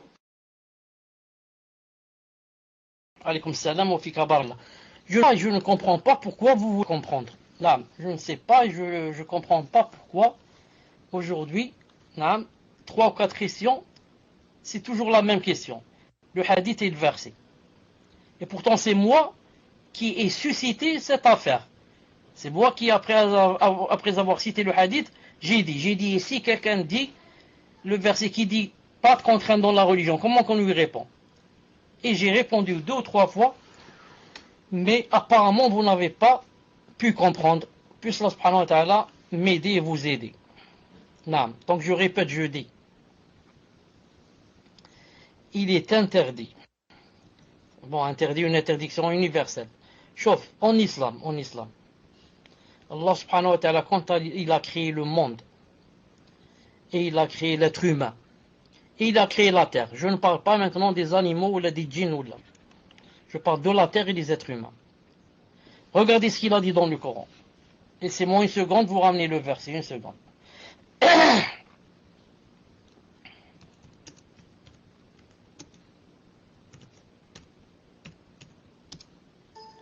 Regardez ce verset. وَلَقَدْ كَتَبْنَا فِي الزَّبُورِ مِنْ بَعْدِ الذِّكْرِ أَنَّ الْأَرْضَ يَرِثُهَا عِبَادِيَ الصَّالِحُونَ. Al-Anbiya 105. Al-Anbiya 105. Regardez Allah subhanahu wa ta'ala ce qu'il a dit. Nous avons certes écrit dans le Zabour, c'est-à-dire le livre, après l'avoir mentionné dans le livre céleste, que la terre sera héritée par mes bons serviteurs. Comprenez bien, la terre sera héritée par qui? Par mes bons serviteurs. Maintenant, elle est héritée par qui? Elle est héritée par les kofars et les. La plupart de la terre, c'est les kofars. Il y a combien de musulmans? Il y a 1 milliard et quelques sur 4 ou 5 milliards de kofars. 3 ou 4 milliards de kofars. Donc, puisque la terre qu'Allah Ta'ala a créée, il a dit qu'elle doit être héritée par mes bons serviteurs. Ce sont eux qui doivent l'hériter. Pour l'hériter la terre, il faudrait que tu commandes. Car si tu es commandé, tu n'es pas un héritier. Si tu vis avec quelqu'un qui te commande, il te commande pas avec la charia, il te commande avec d'autres choses. Des lois qu'il a tirées de sa tête. Naam. Donc, pour que tu sois un héritier, il faut que tu vives naam, dans une terre où tu es commandé par les lois d'Allah Azza wa Jal. Car comme lui Azza wa Jal, on lui appartient, nous, la terre aussi lui appartient. La terre aussi lui appartient. Maintenant, puisque Allah subhanahu wa ta'ala dit dans beaucoup de versets, Innil hukmu illa lillah. Le jugement n'appartient qu'à Allah. Il a dit, ceux qui ne jugent pas avec les lois d'Allah sont des kuffars, sont des pervers, sont des injustes. Et comme ça, maintenant pour joindre entre tout cela et le hadith qui dit il faut que je combatte et le verset qui dit pas de contrainte, qu'est-ce qu'on va dire? On va dire nul n'a le droit dans quelconque dans le monde de juger avec une autre loi que l'islam. Écoutez bien. C'est pour ça que le prophète sallam, quand il est arrivé à Médine, ensuite il a fait son état islamique, qu'est-ce qu'il a commencé à faire? Il a commencé à envoyer aux gens, aux rois, rentrez en islam, on vous fera ceci, cela. Aslim taslim. Naam. Et Allah Ta'ala te donnera 2 fois les récompenses. Naam. Donc certains disaient oui, certains acceptaient, certains n'acceptaient pas. Quand il acceptait ce qu'il faisait, naam, il leur demandait alors, naam, de délaisser le pouvoir. Sinon, il allait vers eux. C'est pour ça que l'islam s'est répandu ensuite jusqu'à la Chine.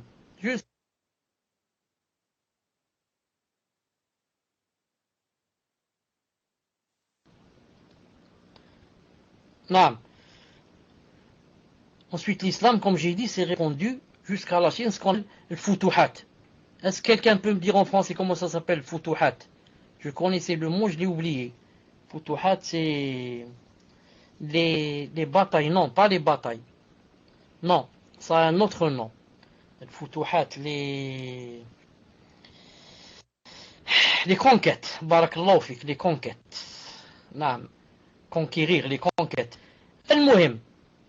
Donc, je combats, il m'a été ordonné de combattre les gens jusqu'à ce que S'il dit La ilaha illallah Muhammad Rasulullah, alhamdulillah.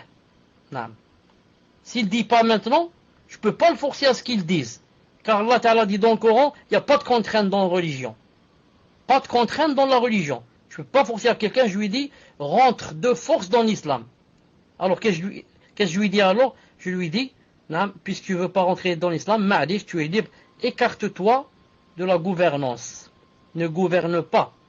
Attends, je vais mettre quelqu'un, un musulman, qui va gouverner, et toi tu es libre. Tu vis sous la protection des musulmans, et rien ne te va manquer, tu payes seulement l'impôt, bi'idnillahi ta'ala. J'espère que cette fois, c'est clair, bi'idnillahi ta'ala. Tfadal. Question suivante. Question d'un frère. Qu'Allah soit bienfaisant envers vous, Yeshir, ainsi qu'aux admins. Est-ce que le fait d'avoir une quelconque relation avec les djinns et d'avoir en même temps la certitude que seul Allah mérite d'être adoré, invoqué et toutes les autres formes d'adoration fait quand même de nous un mushrik? En d'autres termes, quel est le jugement de celui qui croit fermement que seul Allah mérite toute forme d'adoration, mais qui a en parallèle une interaction avec les djinns? Est-ce qu'il est mushrik? Barakallahu fikum cher. Tfadal cher. Qu'est-ce qu'il veut dire par interaction? J'ai pas compris.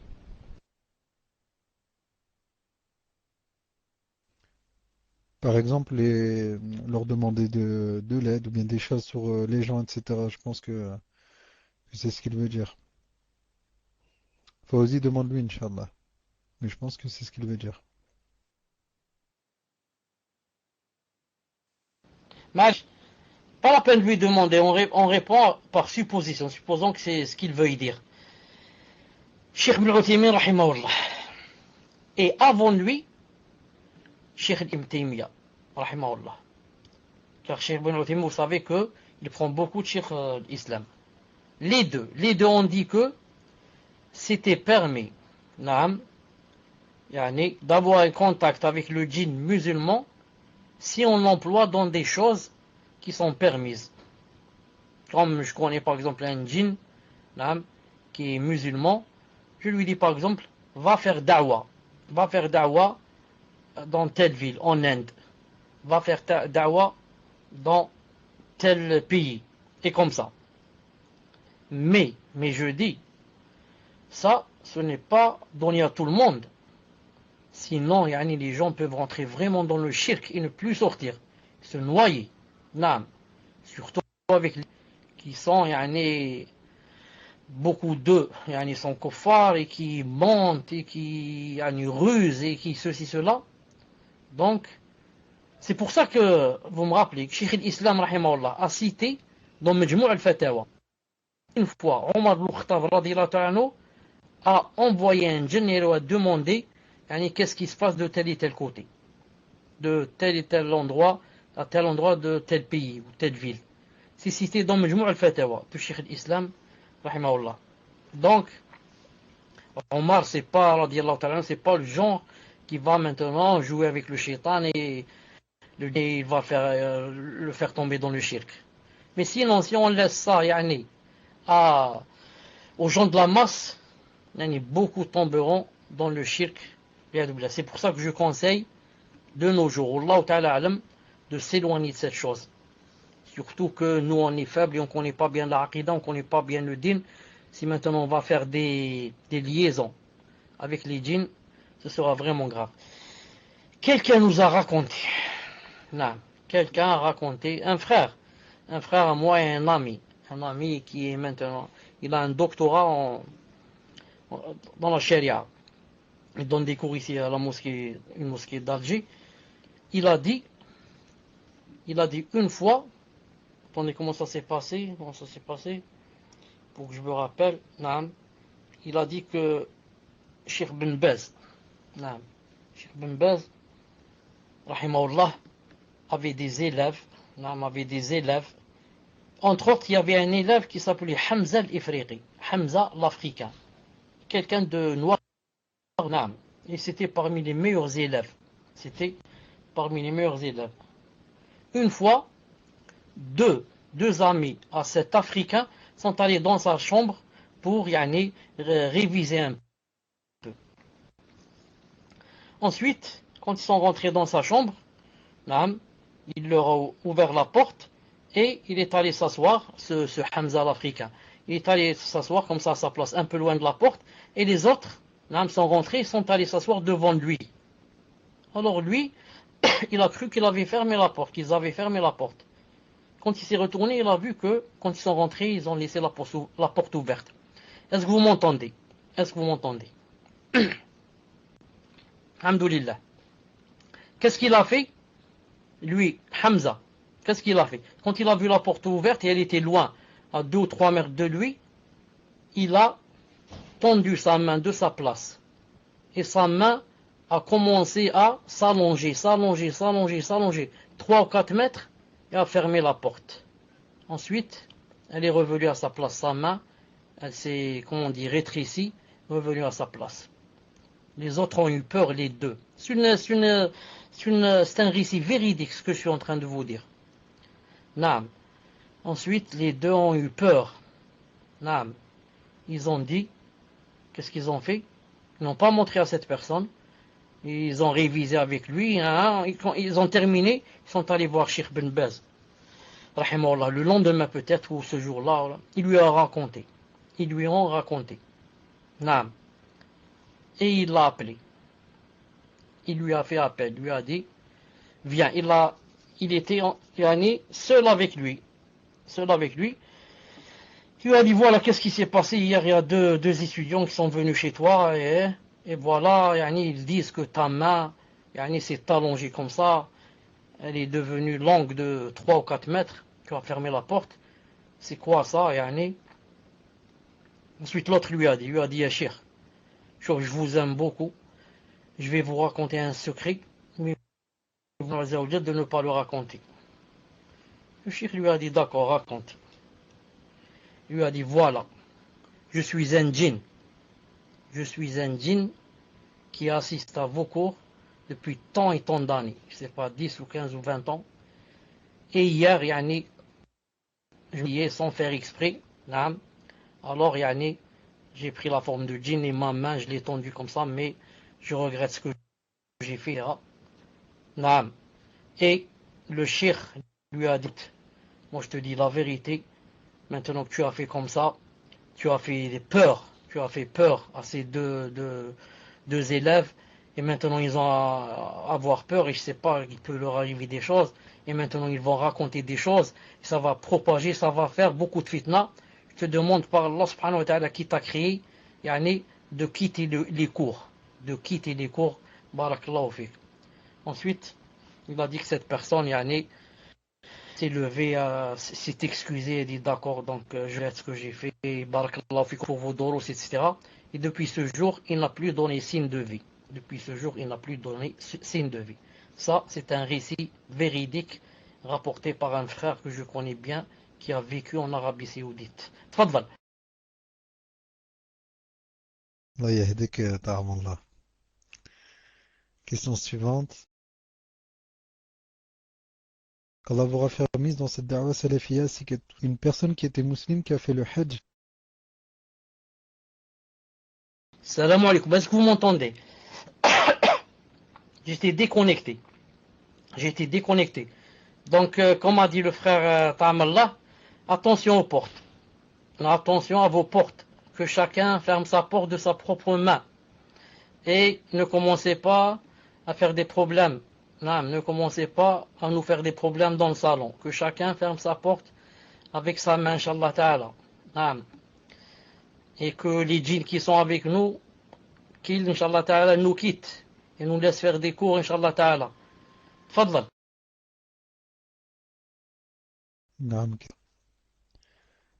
Qu'Allah vous raffermisse dans cette da'wa salafiyya, c'est qu'à tous ceux qui sont présents. Une personne qui était musulmane, qui a fait le hajj et d'autres bonnes actions, mais par la suite a apostasié. Et plus tard, la personne est revenue en islam. Les œuvres que cette personne faisait avant et durant son apostat sont-elles comptabilisées en bien comme la personne qui se convertit à l'islam. Barakallahu fikum ya Cheikh. Non, mais il reste 13 minutes, Cheikh, exactement, il reste 13 minutes. Inch'Allah. Tfadal, Cheikh. Reprends-moi 30 qui était musulmane, ensuite a apostasié, et quand elle était musulmane, elle a fait de bonnes œuvres, elle a apostasié. Ensuite, elle est revenue vers l'islam. Est-ce que ces œuvres sont nulles, qui ont été annulées, bien sûr? Est-ce que, elles reviennent ou pas? Est-ce que c'est ça?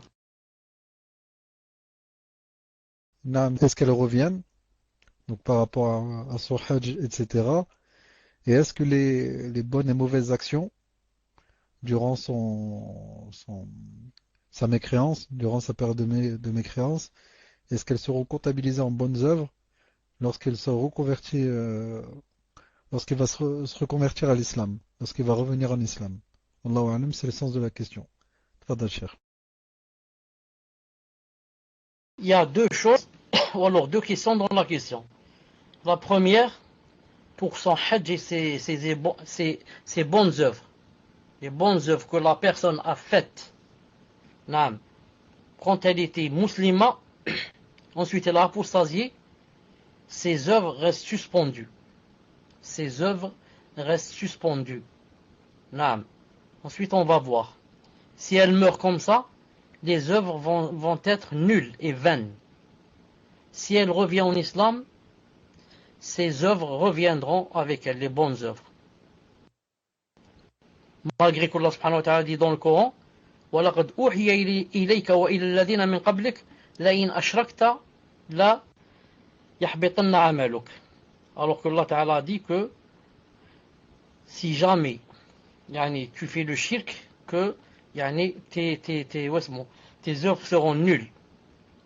Mais les savants ont dit, ce verset muqayyad, ce verset il est réservé par un autre verset où Allah Ta'ala dit وَمَنْ يَرْتَدِدْ مِنْكُمْ عَنْ دِينِهِ فَيَمُتْ وَهُوَ كَافِرٌ أُولَئِكَ حَبِطَ أَعْمَالُهُمْ فِي الدُّنْيَا وَالْآخِرَةِ وَأُولَئِكَ هُمُ الْخَاسِرُونَ.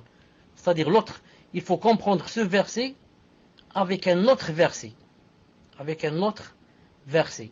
C'est quoi l'autre verset? L'autre verset, c'est où Allah subhanahu wa ta'ala dit, et quiconque de vous apostasie et meurt en tant que kafir, alors ses œuvres seront nulles. Donc qu'est-ce qu'on doit comprendre? On doit comprendre que toute personne qui était musulmane et qui apostasie, ses œuvres resteront quoi? Ses œuvres resteront suspendues jusqu'à on voit comment qu'elle va, qu'est-ce qui va se passer.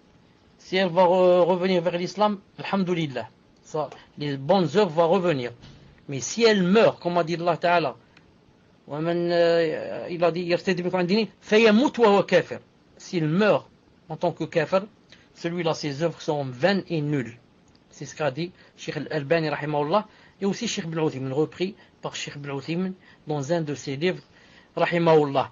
Et attendez, que je voulais dire, c'est pour ça que si quelqu'un fait le hajj par exemple, quand il était musulman, ensuite il a apostasé, il est devenu chrétien, ensuite il est redevenu musulman, ce n'est pas la peine qu'il fasse le hajj bi'idhnillahi ta'ala. Mais si par contre il était kafir et il a fait le hajj, comme vous savez que les Arabes autrefois, Abu Jahl et Abu Lahab et la clique faisaient le hajj, tournaient autour de la Kaaba, etc. Est-ce qu'ensuite ils sont rentrés en islam? Est-ce que c'est accepté d'eux? Ce n'est pas accepté. Pourquoi? Car ils l'ont fait, le hajj qu'ils ont fait, conforme à la sharia. Tandis que celui qui a apostasié, il a fait son hajj conforme à la sharia. Ensuite il est mort. C'est ça, et ensuite il a apostasié. C'est ça la grande différence. Ensuite la deuxième question, est-ce que quand il a apostasié et il a fait des péchés, etc., est-ce que maintenant, s'il va revenir en islam, ils vont être annulés? Naam. Car Tawba tajubbu ma qabla. L'islam yajubbu ma qabla. C'est-à-dire que quand quelqu'un fait le repentir, tout ce qu'il a fait comme péché va être annulé. Et quand quelqu'un rentre en islam, tout ce qu'il a fait avant l'islam va être annulé bi'idhnillahi ta'ala. Reste la dernière question. Et maintenant, naam, si pendant son apostasie, il a fait des œuvres, naam, est-ce que, ou plutôt c'est pas comme ça, si maintenant il va rentrer en islam, est-ce qu'il va avoir comme un nouveau reconverti, yani deux fois les récompenses, comme a dit Cheikh Al-Albani rahimahullah, naam, je dis, Wallahu ta'ala alam, je ne pense pas.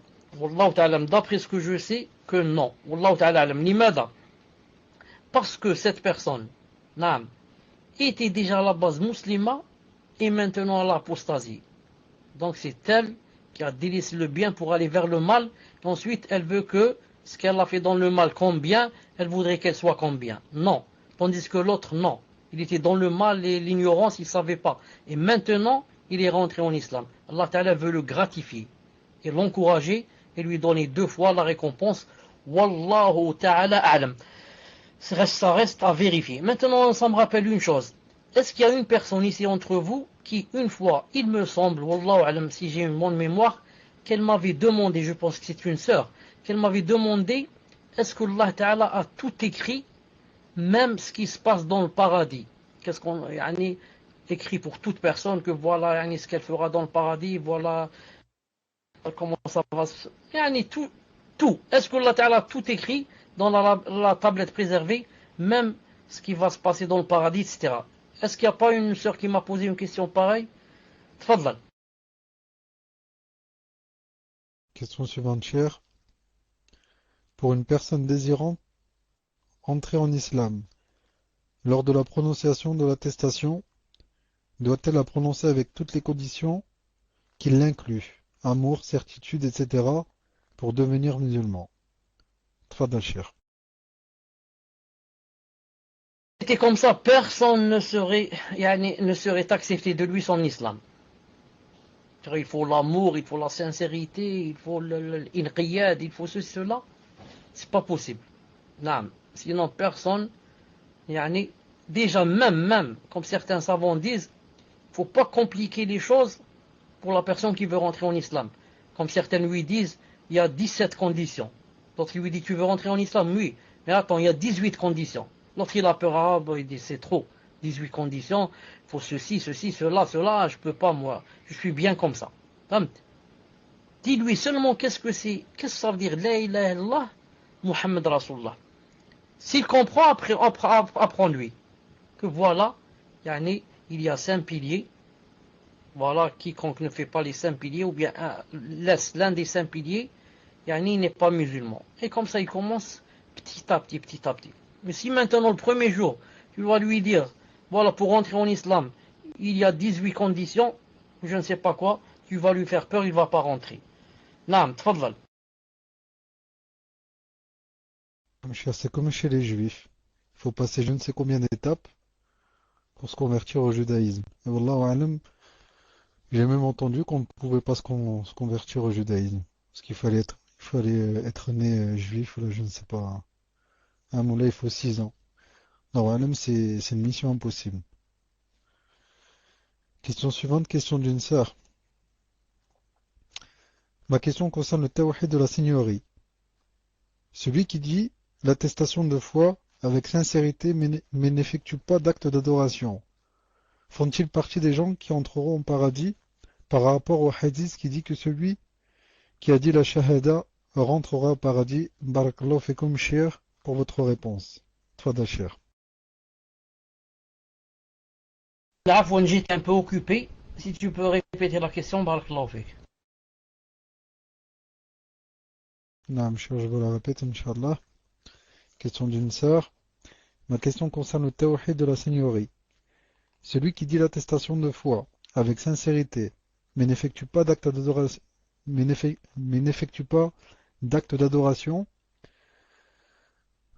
font-ils partie des gens qui entreront au paradis par rapport au hadith qui dit que celui qui a dit la shahada rentrera au paradis? Barakallahu fikum, cher, pour votre réponse. Tfadal, cher. Il reste, Inch'Allah, 3 minutes.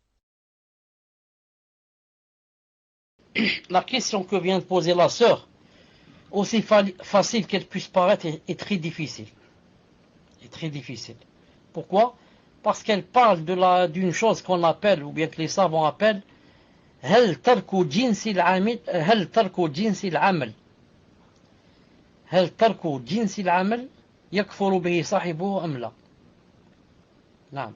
D'ailleurs, comme dit Cheikh Rabi Hafidallah, il dit c'est même inconcevable que quelqu'un, par exemple, reconnaisse et fasse l'attestation les deux, ensuite, il ne fait rien. C'est inconcevable. Yani, il ne fait rien. Jamais il dit Alhamdulillah. Jamais il dit Subhanallah. Jamais il dit Barakallahu fikum. Naam. Jamais il dit Allahu Akbar. Subhanallah, Alhamdulillah, Allahu Akbar. Dans sa vie, il n'a jamais dit ça. Naam. Jamais il n'a donné un centime, pas un euro. Un centime, fi sabillah. Jamais il n'a aidé quelqu'un, ne serait-ce que lui tenir sa canne, comme ça, juste 2 secondes. Cheikh Rabi' Hafidullah dit, c'est inconcevable. Non, de dire qu'il y a des djinns et l'amal, on ne peut même pas le concevoir, pour dire qu'il y a des gens qui ne le font pas. Mais, je dis, comme a dit le prophète sallallahu alayhi wa sallam, que quiconque, sa dernière phrase, c'est La ilaha illallah Muhammad Rasulullah, il rentrera au paradis. Quiconque était mouahid dans cette vie, avait dit La ilaha illallah Muhammad Rasulullah, avait compris le sens, et avait fait ce qu'il pouvait, comme œuvre, ce qu'il pouvait, naam, et n'a pas annulé, c'est très important, n'a pas annulé les 2 attestations. Celui-là rentrera au paradis, même s'il passera par l'enfer, même s'il peut-être il passera par l'enfer. C'est pour ça que, comme a dit, qu'est-ce que je voulais dire, passera par l'enfer. Donc j'ai oublié ce que j'ai voulu dire. Que quiconque qui n'annule pas.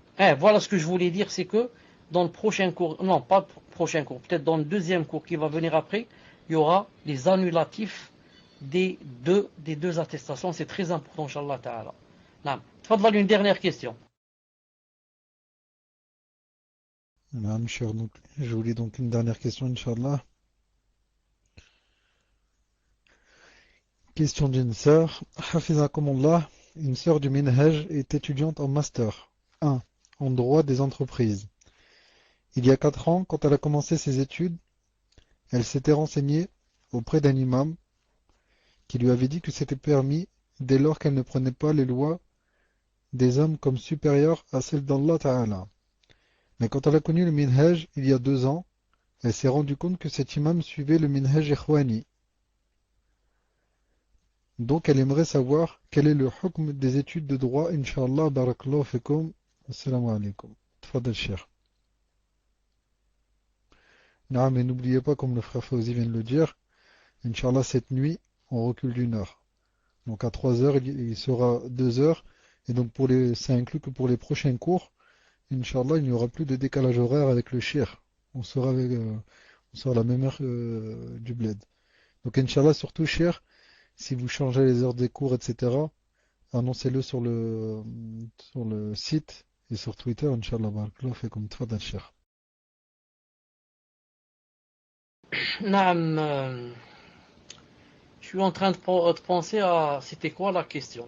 Naam, si tu peux me donner un mot. C'est quoi la question? Naam, le droit. Wallahi, celui qui a étudié le droit, voilà, celui qui étudie le droit, miskin hada, miskin. Naam, miskin, normalement, yani, enfin, peut-être qu'il n'était pas sur la droiture. Taïeb. Je dis pourquoi ne pas étudier le droit? Parce qu'après tu vas travailler avec. Naam. Et ce sera plein de jugements qui ne sont pas avec les lois d'Allah subhanahu wa ta'ala, c'est vrai. Surtout, voilà, naam. Surtout, celui qui va faire avocat. Là, ce sera vraiment très grave. Sauf si vraiment, yani, il ne juge que pour les affaires qui sont adéquates avec la charia.